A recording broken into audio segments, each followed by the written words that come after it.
السلام علیکم ورحمۃ اللہ وبرکاتہ۔ میرے محترم بھائیوں اور بہن، دنیا کی زندگی لمحوں کی مہمان ہے۔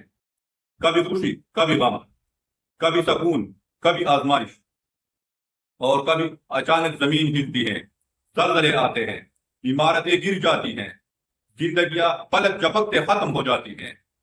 یہ زلزلے صرف زمین کی ہلچل نہیں ہے، یہ اللہ کی طرف سے یاد دہانی ہے۔ یعنی یہ سب نشانیاں کہ اے انسان، تم غافل نہ ہو، اپنے رب کو پہچانو، اپنی زندگی کو سنوارو۔ آج افغانستان میں زلزلہ آیا، ہمارے ملک پاکستان میں بھی اس کے جھٹکے محسوس کیے گئے۔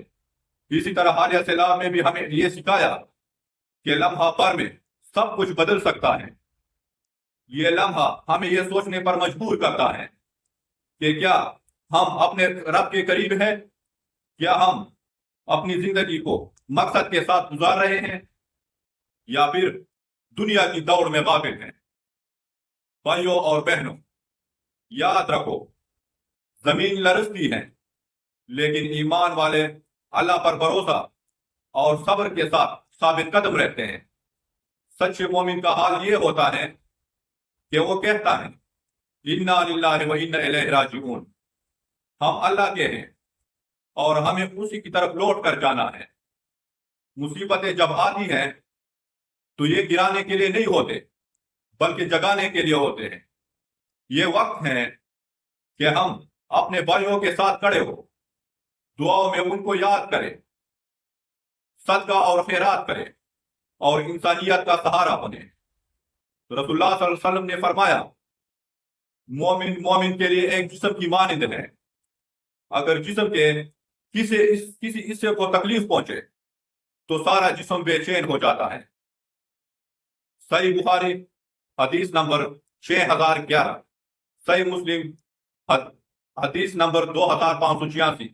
تو آج اگر ہمارے بھائی افغانستان میں زلزلے میں یا پاکستان میں سیلاب کی آزمائش میں ہیں، تو یہ ہماری ذمہ داری ہے کہ ہم ان کے لیے دعا کریں، ان کی مدد کریں، اور ان کے دکھ کو اپنا دکھ سمجھیں۔ یاد رکھو، زندگی ہمیشہ آسان نہیں ہوتی، لیکن مومن کی پہچان یہ ہے کہ وہ مشکل میں صبر کرتا ہے اور آسانی میں شکر۔ یہی اصل کامیابی ہے۔ تو آؤ ہم سب مل کر یہ عہد کریں کہ زلزلے ہو یا سیلاب، آزمائشیں ہو یا مشکلات، ہم ٹوٹیں گے نہیں، ہم بکھریں گے نہیں، بلکہ صبر اور حوصلے کے ساتھ کھڑے رہیں گے۔ ہم دوسروں کے لیے امید کی کرن بنیں گے۔ ہم اپنی دعاؤں سے اور اپنی ایمان سے دنیا کو دکھائیں گے کہ مسلمان مشکلات میں ٹوٹتا نہیں ہے، صبر اور توکل کے ساتھ اللہ کی مدد کی یقین رکھتا ہے۔ زمین لرز سکتی ہے، مگر ایمان والا ثابت قدم رہتا ہے۔ دنیا بدل سکتی ہے، لیکن ہمارا رب نہیں۔ آزمائشیں آ سکتی ہیں، لیکن اللہ کی رحمت ہر چیز سے بڑھ کر ہے۔ تو میرے بھائیوں اور بہنوں، اپنی زندگی کو مقصد دو، اپنے رب سے جڑو، مصیبتوں میں صبر اور خوشیوں میں شکر کو اپنا شعار بناؤ، کیونکہ کامیاب وہی ہے جو ہر حال میں یہ کہہ سکے الحمدللہ علی کل حال۔